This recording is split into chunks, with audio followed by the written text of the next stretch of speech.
Salut tout le monde. Maintenant, on va passer à un exercice concernant les localisateurs.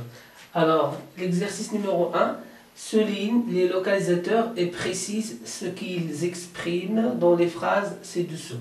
Donc, vous allez souligner les localisateurs et vous allez dire est-ce que ces localisateurs marquent l'éloignement, ou bien la proximité, ou bien la verticalité, ou bien l'horizontalité, comme on l'a vu déjà dans la leçon.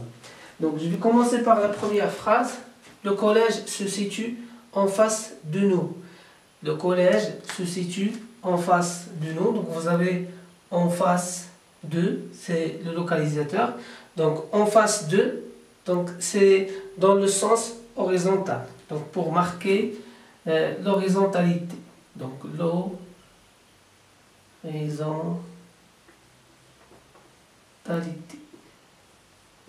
Donc c'est un localisateur, comme on a vu, qui marque l'horizontalité. On va passer à la phrase suivante. Elle veut partir à une boutique loin de chez elle. Elle veut partir à une boutique loin de chez elle. Donc vous avez loin de. Donc on a vu déjà loin de, c'est un localisateur qui marque l'éloignement.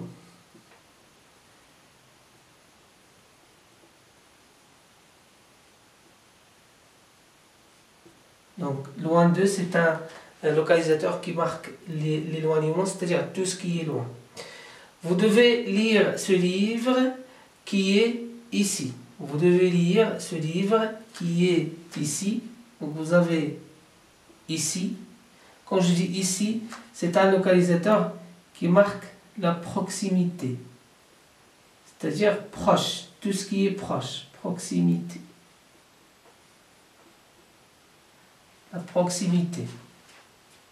La ville de Tanger se situe au nord du Maroc. La ville de Tanger se situe au nord du Maroc. Vous avez au nord du. Bon. Donc quand je dis au nord, au sud, c'est dans un sens vertical. Donc il sert à marquer la verticalité.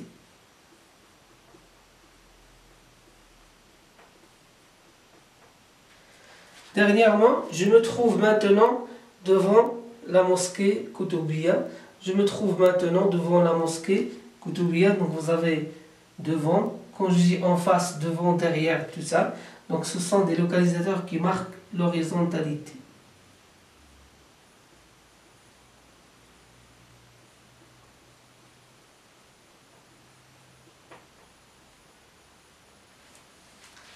Passons maintenant à l'exercice 2.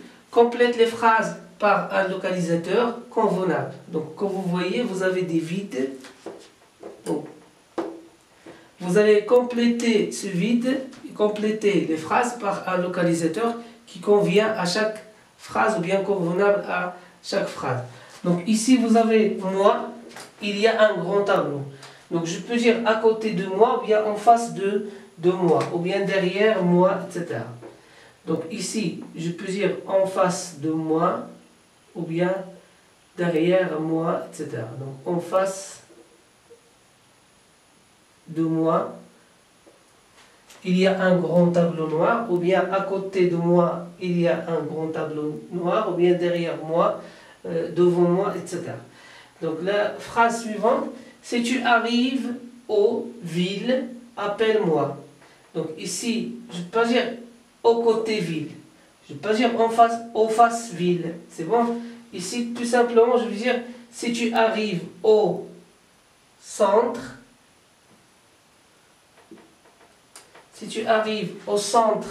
c'est-à-dire au milieu de la ville, au centre-ville, appelle-moi. Ce quartier est très... Tu dois prendre un taxi.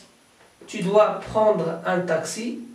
Donc, puisque je dois prendre, ou bien le personnage ici doit prendre un taxi, donc c'est un quartier qui est loin. Donc je veux dire, ce quartier est très loin. Est très loin. Tu dois prendre un taxi. Maintenant, on va voir la phrase suivante. On trouve des paysages splendides.